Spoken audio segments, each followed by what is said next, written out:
Bonjour à toutes et à tous, bienvenue dans ce nouveau tutoriel dans lequel nous allons poursuivre notre découverte des styles de calque.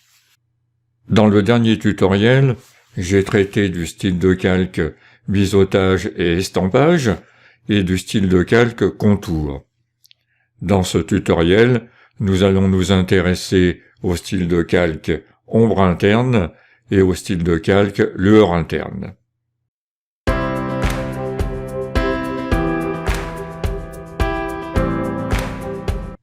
Bien, vous pouvez faire en même temps que moi comme d'habitude, c'est peut-être la meilleure solution pour mieux comprendre.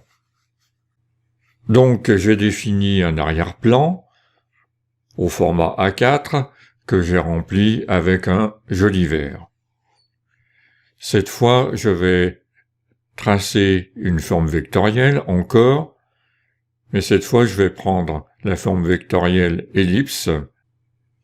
Je maintiens la touche majuscule enfoncée et je trace un cercle comme ceci. Voilà, toujours sur fond bleu, je valide. Donc j'ai un calque forme vectorielle ellipse.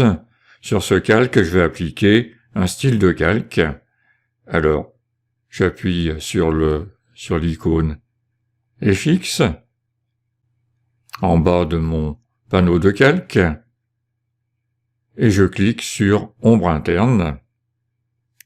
Voilà, et je me retrouve donc sur le style de calque ombre interne qui est activé. Alors, l'ombre interne, c'est un style de calque qui va me permettre donc de réaliser une ombre interne à l'intérieur de ma forme, comme son nom l'indique. Alors on peut par exemple utiliser cet effet pour donner une impression de profondeur à l'intérieur de la forme, ou bien un effet d'éclairage. Dans cet exemple, je vais faire un trou. Donc je vais donner un effet de profondeur. La première chose que je vais faire, c'est de restaurer les paramètres par défaut, car je vous le rappelle, Photoshop garde en mémoire les derniers paramètres. Alors, lors de la dernière utilisation que j'ai fait d'ombre interne, j'avais créé une deuxième ombre interne, donc je vais la supprimer. Vous voyez qu'il garde vraiment tout en mémoire, hein. Donc c'est un petit peu embêtant des fois d'ailleurs, hein. J'ai un petit plus à côté de mon effet ombre interne.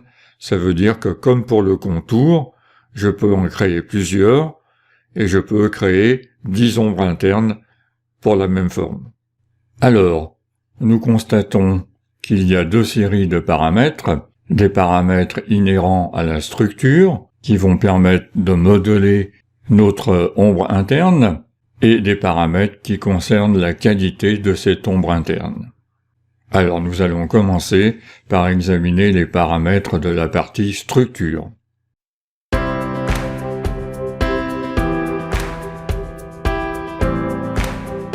Pour qu'on voit la démonstration que je vais faire, je vais monter tout de suite le paramètre maigri à 57%, à peu près, voilà, et le paramètre taille à 128%.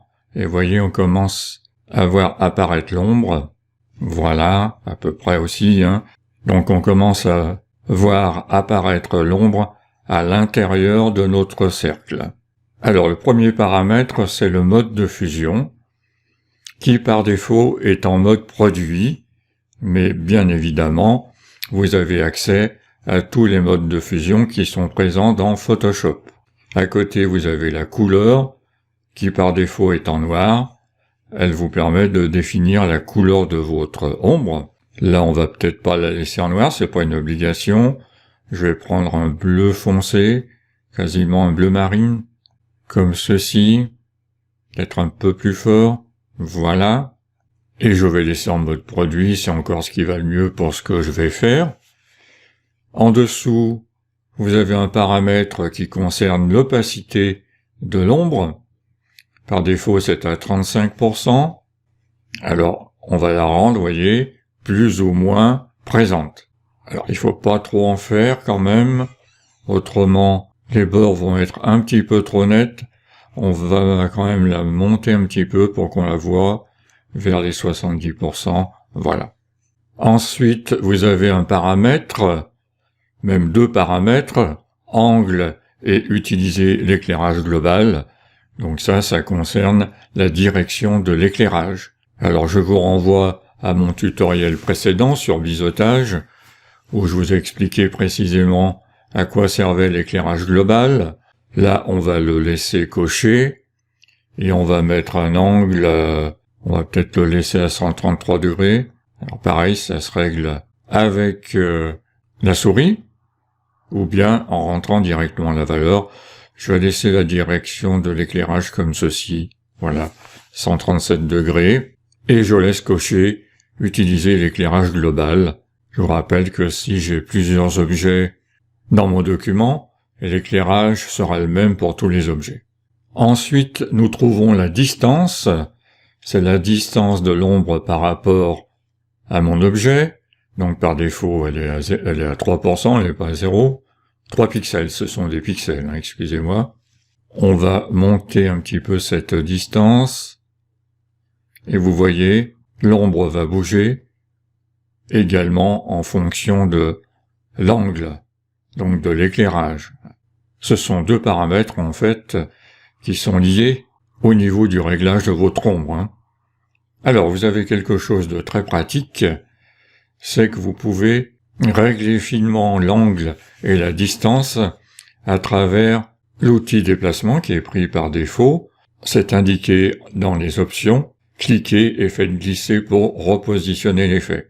Donc, vous voyez, je peux déplacer manuellement mon ombre et vous voyez que c'est l'angle et la distance qui sont impactés. D'accord?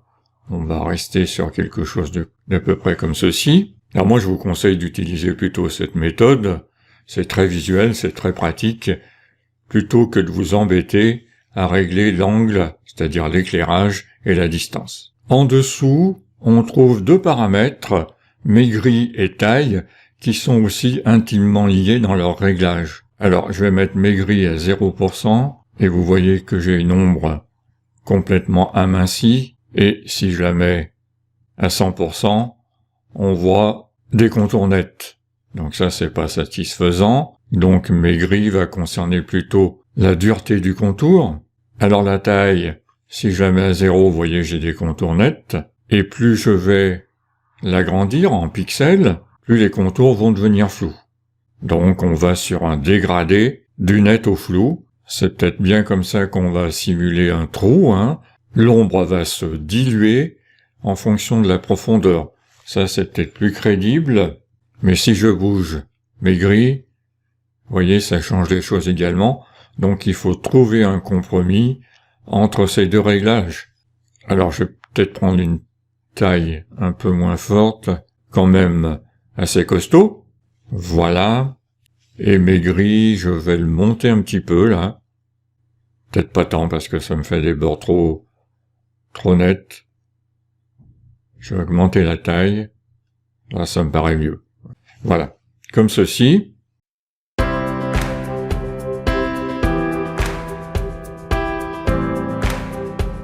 Bien, maintenant nous allons examiner la partie qualité, qui se compose de deux paramètres.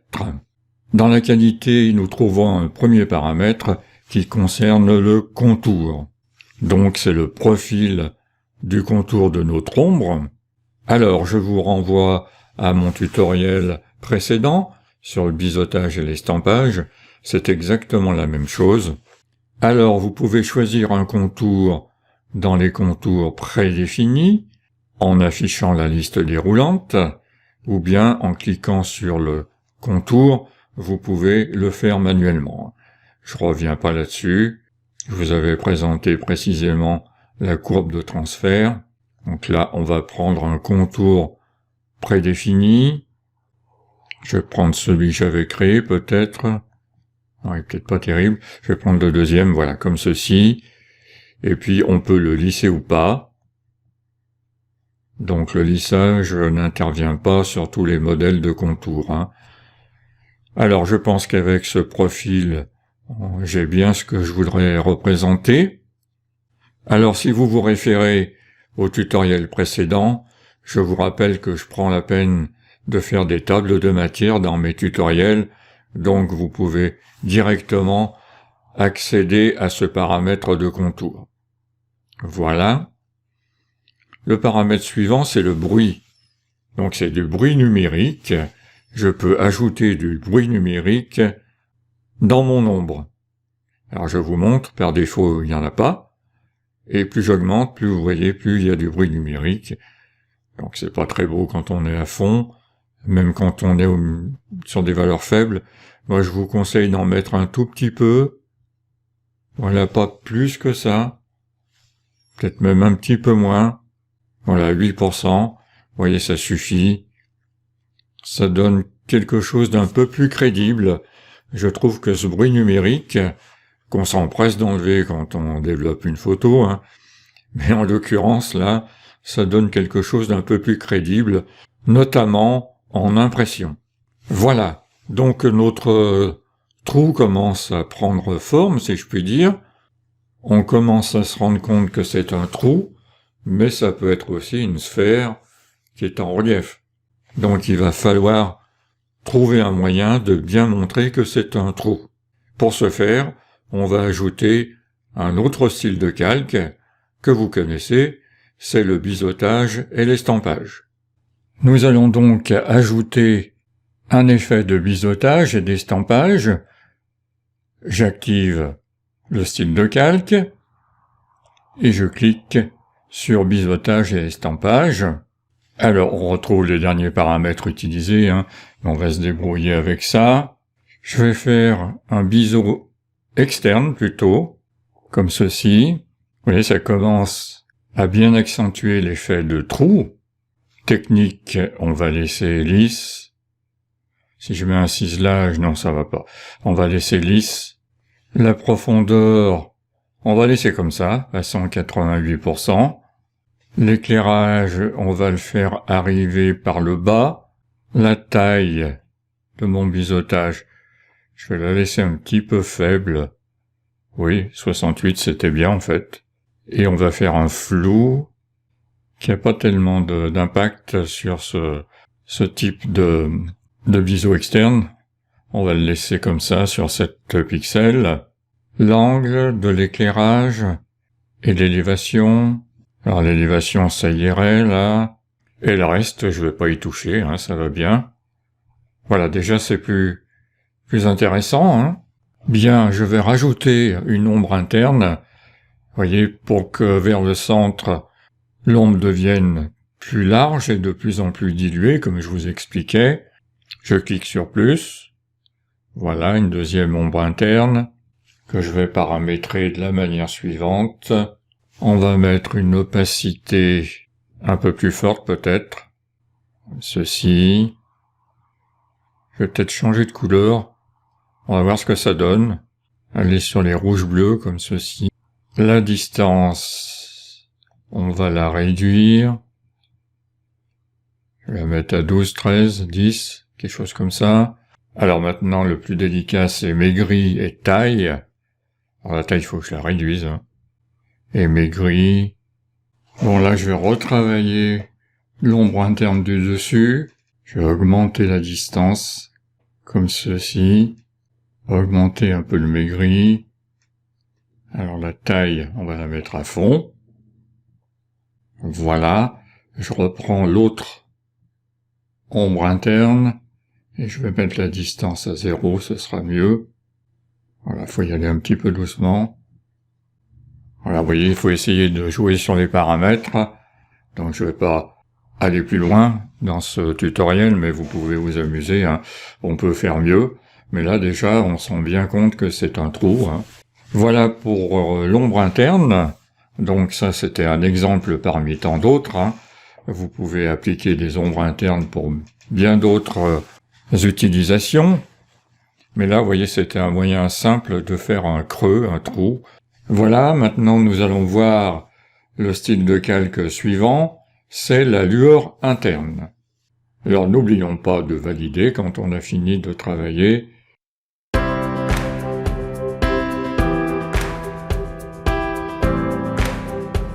Alors, nous abordons le style suivant. Il s'agit de la lueur interne. Alors, je vais changer un peu. Cette fois, je vais tracer un carré. Donc, je prends l'outil rectangle, comme ceci, toujours sur fond bleu. Je maintiens la touche majuscule enfoncée et je trace un carré. Voilà, comme ceci, c'est bon. Je valide. Sur ce carré, nous allons donc appliquer un style de calque. Je clique sur l'icône FX en bas du panneau de calque et je choisis lueur interne. Voilà, me voilà avec encore beaucoup de paramètres spécifiques à notre style de calque.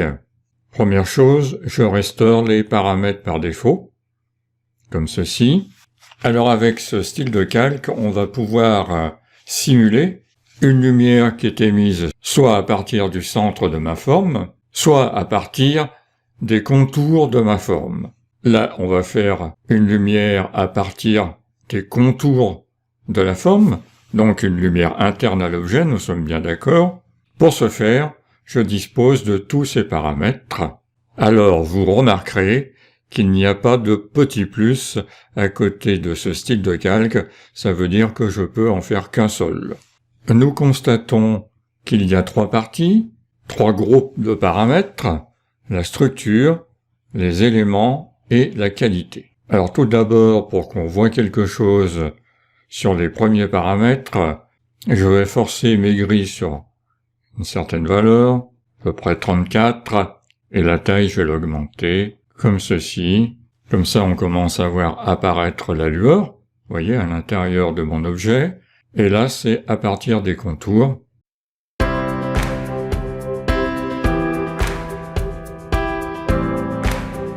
Le premier paramètre, c'est le mode de fusion. Donc ce mode de fusion, qui par défaut est sur superposition, va me permettre d'indiquer comment je fusionne la couleur de ma lumière avec le fond de ma forme. Donc là, je vais choisir un mode de fusion plus adapté. Alors j'ouvre les modes de fusion et j'irai plutôt dans le groupe éclaircir qui va me permettre donc d'appliquer un effet plus adéquat à l'objet de mon style de calque. Alors bien évidemment on peut détourner les styles de calque pour en faire autre chose, mais là je vais vraiment faire une lueur interne. Je vais plutôt choisir densité linéaire moins en ajout. Voilà, la lumière devient beaucoup plus présente, beaucoup plus forte. L'opacité, ça va rendre la lumière, vous voyez, plus ou moins forte en quelque sorte, selon la valeur sur laquelle je me positionne. On va la régler à peu près sur 45 comme ceci, voilà. Le bruit, donc on peut générer du bruit dans le contour de ma lumière, qui est ici, qui est un contour au coin arrondi. Alors vous voyez, si je mets beaucoup de bruit, tout de suite ça monte très fort. J'en mets toujours un tout petit peu, faut pas y aller trop fort, là je vais mettre 8%. Vous voyez, ça va pas trop mal, ça fait quelque chose d'un petit peu plus réaliste. Le paramètre suivant va concerner la couleur de ma lueur. Ce sera soit une couleur pleine, si je coche ici, soit une couleur dégradée, si je coche le radio-bouton à côté. Alors je vous montre, alors il vaut mieux bien sûr, à mon avis, avoir une couleur dégradée pour la lumière. Une lumière n'est jamais tellement franche, donc il y a bien un dégradé qui va de la couleur que j'ai indiquée ici, c'est-à-dire la couleur pleine. J'ai mis une espèce de blanc rosé, on va la mettre un peu plus forte, voilà. Et ce dégradé va donc de l'espèce de blanc rosé, si je puis dire, jusqu'à la transparence totale. Alors je vais vous montrer la différence qu'il peut y avoir si on ne met pas de transparence. J'ouvre la liste déroulante de mes modes de dégradé. Je clique sur basique par exemple. Alors si je mets une couleur qui va du premier plan à l'arrière-plan, donc on n'aura pas de transparence, vous voyez, ça donne tout à fait autre chose. Donc là, la lueur remplit mon objet depuis son centre jusqu'à ses bords. Pas tout à fait ce que je voulais, donc je reviens avec mon fond transparent, premier plan jusqu'à transparent, donc le troisième paramètre. Et là, vous voyez la différence. C'est beaucoup mieux de choisir ce style de dégradé. Alors ça, c'est un dégradé traditionnel. Je clique dessus, je vous montre. Vous avez accès à tous les paramètres de l'outil dégradé. Donc, je ne recommence pas dans ce tutoriel, parce que c'est long. Il y a énormément de possibilités avec l'outil dégradé. Je vous invite à regarder mon tutoriel sur l'outil dégradé et vous saurez tout. Je mettrai le lien de ce tutoriel en dessous de la vidéo. Et puis, en dessous, vous avez la méthode, perception, linéaire et classique. Là, ça va pas faire grand-chose. Alors, la méthode n'est valable que pour le dégradé, D'accord? Vous voyez, si je clique sur la forme pleine, je l'ai pas. Sur le dégradé, je l'ai. C'est un paramètre du dégradé, Donc, je vous renvoie encore à mon tutoriel sur l'outil dégradé. Mais là, vous voyez, ça fait aucune différence. Les trois méthodes donnent le même résultat. On va laisser comme ça, sur perception. Voilà pour le groupe structure. Ensuite, nous allons nous intéresser au groupe éléments.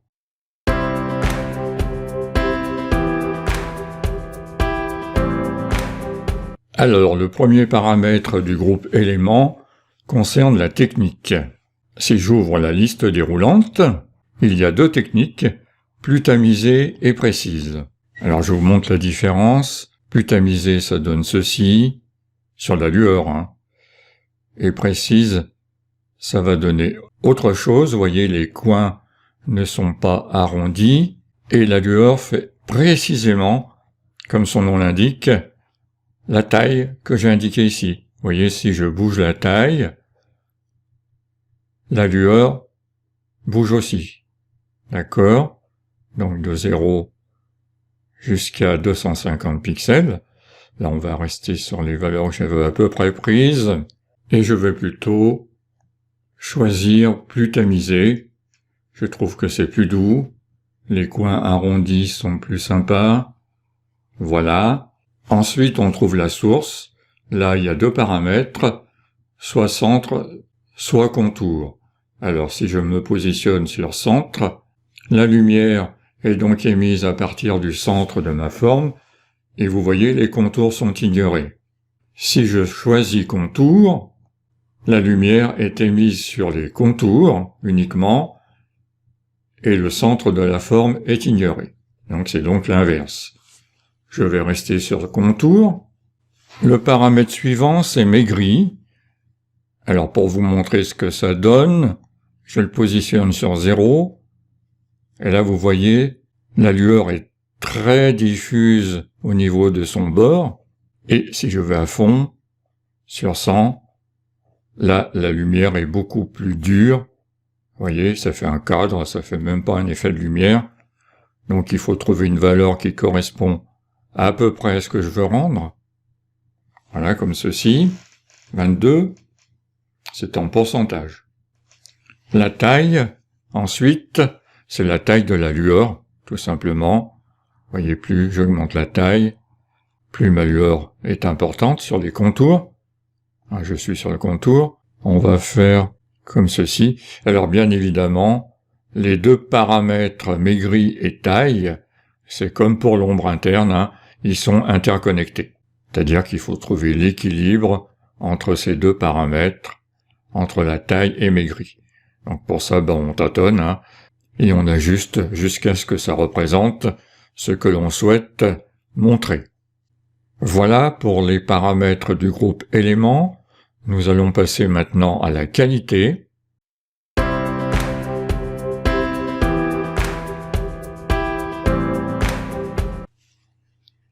Alors, dans le groupe qualité, nous trouvons trois paramètres et nous retrouvons notre contour, c'est-à-dire le profil de notre contour. Vous commencez à bien connaître ce paramètre. Je ne vais pas le redécrire encore une fois. Pour ce faire, je vous renvoie à mon tutoriel sur biseautage et estampage où j'ai détaillé ce paramètre. Alors, on peut choisir un contour prédéfini. D'accord. Et vous voyez, ça change complètement l'aspect du profil de mon contour. le contour de la lueur. Je vais rester plutôt sur le profil linéaire, voilà, ça ira très bien. À côté, nous avons le paramètre lisser ou pas. Alors ce paramètre a toujours très peu d'efficacité, je trouve. Sur ce profil, ça marche pas du tout. En dessous, nous trouvons l'étendue de notre profil. Alors là, c'est clair, hein. C'est l'étendue sur laquelle nous allons appliquer notre profil. Là, je vais le faire assez fort quand même, comme ceci. 44%. Et le dernier paramètre, ce sont des variations aléatoires du profil du contour. Et vous voyez, ça donne pas grand-chose sur ce profil linéaire, mais ça joue peut-être sur d'autres profils, hein. Il faut toujours essayer pour voir ce que ça donne. Là aussi, ça se fait à la vue, hein. Quand on trouve quelque chose qui nous plaît, on sélectionne. Et bien entendu, comme dans tous les styles de calque, vous pouvez définir les paramètres que vous venez de choisir en tant que paramètres par défaut, en cliquant sur ce libellé, ou bien restaurer les paramètres par défaut, ça vous connaissez. Alors ça peut être intéressant de faire des paramètres par défaut quand on a trouvé quelque chose qui est sympathique et qu'on veut réutiliser sur une autre forme. Et quand vous avez terminé, vous cliquez sur OK, vous n'oubliez pas de valider, et on retrouve donc sur notre calque l'effet lueur interne, et en double-cliquant dessus, on peut revenir sur les paramètres.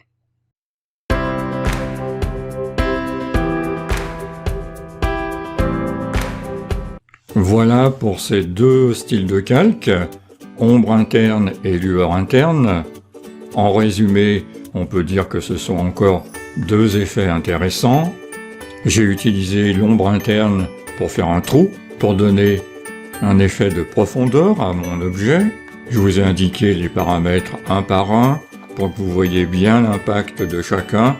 Vous pouvez utiliser ombre interne pour faire tout à fait autre chose qu'un trou, hein. Une fois que vous avez les paramètres bien en main, c'est assez simple. Et lueur interne, qui permet donc d'ajouter une lueur interne à mon objet, soit à partir de son centre, soit sur les contours. On a vu qu'on pouvait paramétrer très finement et très précisément cette lueur. Voilà, nous allons arrêter là ce tutoriel. J'espère qu'il vous aura intéressé. Je vous remercie infiniment de l'avoir suivi et je vous donne rendez-vous pour découvrir les deux styles de calque suivants dans le prochain tutoriel et toujours sous Photoshop.